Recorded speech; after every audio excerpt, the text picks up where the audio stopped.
주야로 묵상하는 삶 4월 9일 금요일의 말씀입니다. 본문은 사무엘상 4장 1절부터 11절까지의 말씀이고 승리를 위한 행동이라는 제목을 가지고 함께 말씀 묵상해 보도록 하겠습니다. 우리 먼저 오늘 본문 말씀을 함께 읽어보도록 하겠습니다. 사무엘의 말이 온 이스라엘에 전파되니라. 이스라엘은 나가서 블레셋 사람들과 싸우려고 에베네셀 곁에 진치고 블레셋 사람들은 아벡에 진쳤더니 블레셋 사람들이 이스라엘에 대하여 전열을 벌이니라. 그 둘이 싸우다가 이스라엘이 블레셋 사람들 앞에서 패하여 그들에게 전쟁에서 죽임을 당한 군사가 4,000명가량이라.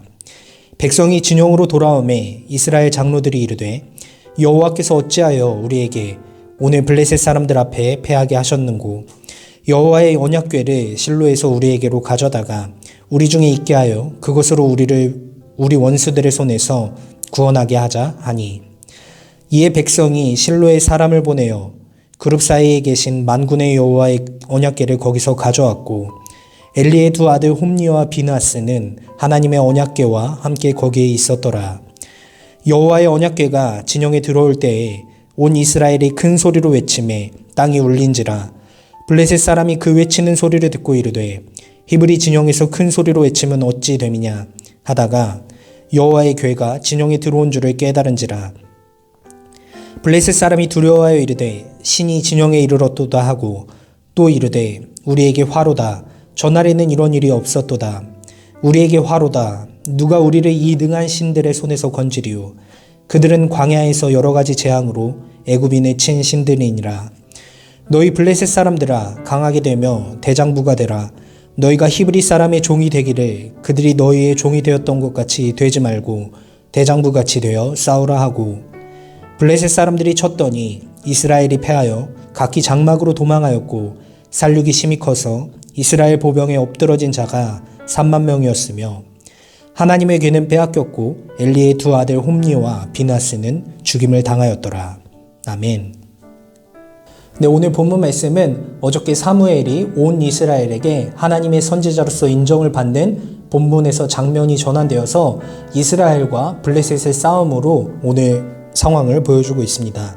네 가지의 상황으로 살펴볼 수 있을 것 같습니다. 첫 번째는 이스라엘이 블레셋에게 대패하는 상황입니다. 아주 대패하여서 4,000명이라는 엄청나게 많은 인원들이 죽는 현장을 목격하게 되었습니다. 두 번째는 이스라엘에게 있는 자괴감과 그리고 묘책입니다. 그러니까 이스라엘 장로들이 좀 의아해합니다. 하나님께서 왜 우리를 돌보시지 않고 우리를 대패하게 하셨는가 라는 자괴감을 갖게 되는데 이에 따라서 새로운 묘책을 생각해내게 됩니다. 그 묘책은 실로에 있는 하나님의 언약궤를 갖고 오게 하는 것이죠. 우리 이제 엊그저께 말씀에서도 현아 자매가 한번 물어봤던 그 언약궤, 그러니까 단순히 어떤 하나님의 성전 뭐 이런 큰 의미를 갖는 것이 아니라 정말 하나님의 약속이 담겨져 있는 그 언약궤를 우리 군중 가운데로 갖고 오게 하여서 하나님의 임재가 여기 가운데 있게 하고 우리가 승리를 가져가자라는 묘책을 세우게 됩니다. 세 번째 상황은 이 묘책을 통하여서 실로에서 언약궤를 갖고 오게 될 때 이스라엘의 군중 가운데 환호성을 하는 모습을 보여주고 그 환호성을 듣고 걱정하게 되는 블레셋의 모습을 보여줍니다. 그러니까 블레셋도 여호와 하나님을 알고 있었다라는 것이죠. 이미 이 이전 시대, 사사 시대라든가 삼손이라든가 이런 사람들을 통하여서 여호와 하나님을 알고 있을 것이고, 특별히 오늘 본문에서는 그 애굽 출애굽을 시켜주신 그 하나님이 그들 가운데 온다는 사실을 알게 되면서 그들이 두려워하는 모습을 보여주고 있습니다. 네 번째 상황은 그럼에도 불구하고 이 블레셋이 용기를 내봅니다. 용기를 내서 대장부같이 그들에게 죽기 살기로 도전해보자 하고 도전을 하게 되었을 때 오히려 예측할 수 없었던 이스라엘이 대패하는 상황을 보여주게 되는데, 아까 처음 전투를 할 때에는 4,000명이라는 인원이 죽었다고 한다면 이번에는 3만 명이 죽습니다. 3만 명이라는 엄청나게 많은 인원이 죽게 되고, 특별히 여호와께서 심판하시리라 말씀하셨던 대로 이 언약궤를 지키고 있었던 홈니와 비나스가 이 전쟁을 통하여서 죽게 되는 모습을 보여주게 됩니다. 그리고 마지막으로 그 언약궤는 그대로 뺏겨서 블레셋의 군중 가운데로 넘어가는 것을 오늘 본문이 보여주고 있습니다. 네, 오늘의 묵상 포인트는 이스라엘의 행동들을 잘 생각해 보셨으면 좋겠습니다. 이스라엘이 대패하게 되었을 때 그들이 가진 묘책이란 것은 언약궤를 자신의 군중 가운데로, 진영 가운데로 불러들이는 것이었습니다. 언약궤라는 것은 하나님의 임재의 상징이었기 때문에 그 언약궤를 불러들이면 당연히 하나님께서 따라오실 것이라고 생각을 했고, 그렇기 때문에 그들 가운데에는 승리에 대한 확신 또한 있었죠.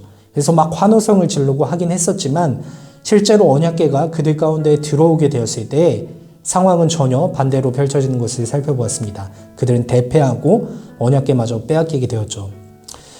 언약궤라는 것은 분명히 하나님의 약속이 있는 상징의 물건임은 사실입니다. 하지만 그 물건이 있다 그래서 그 물건 가운데 하나님이 반드시 따라오셔야 된다는 것은 아니죠. 특별히 우리가 지난 시간에 살펴보았던 것처럼 자신들은 하나님의 백성으로서 온전히 행동하지도 않고 온전히 믿음을 갖고 있지도 않은 상태에서 그 물건이 따라온다 그래서 하나님의 약속대로 반드시 임재해야 된다는 것은 아닐 것입니다. 그랬을 때 그들이 가져야 할 행동은 무엇이었을까요? 아마도 더욱더 겸손하게 하나님께 매달려야 되지 않았을까 생각해 보는 것입니다. 특히나 그 시대가 믿음이 없어서 여호와의 말씀이 희귀했다면 더욱 그래야 하지 않았을까를 생각해 봅니다. 물론 이제 하나님께서 작정을 하셨기 때문에 홈리와 비느하스가 죽을 것이라는 것은 어쩔 수 없는 것이었지만 이스라엘까지는 그것을 너무 안일하게 생각하지는 않았어야 된다는 것이죠. 그 일은 그 일대로 이루어졌을지라도 이스라엘이 마땅히 보여야 하는 행동은 그저 언약궤가 들어오는 것, 언약궤를 들어오는 것으로 만족하는 것이 아니라 다시 한 번 더 낮은 모습으로 하나님 앞에 나아가서 하나님의 긍휼하심과 자비하심을 구해야 하지 않았을까를 생각해 보게 되는 오늘 본문이었던 것 같습니다.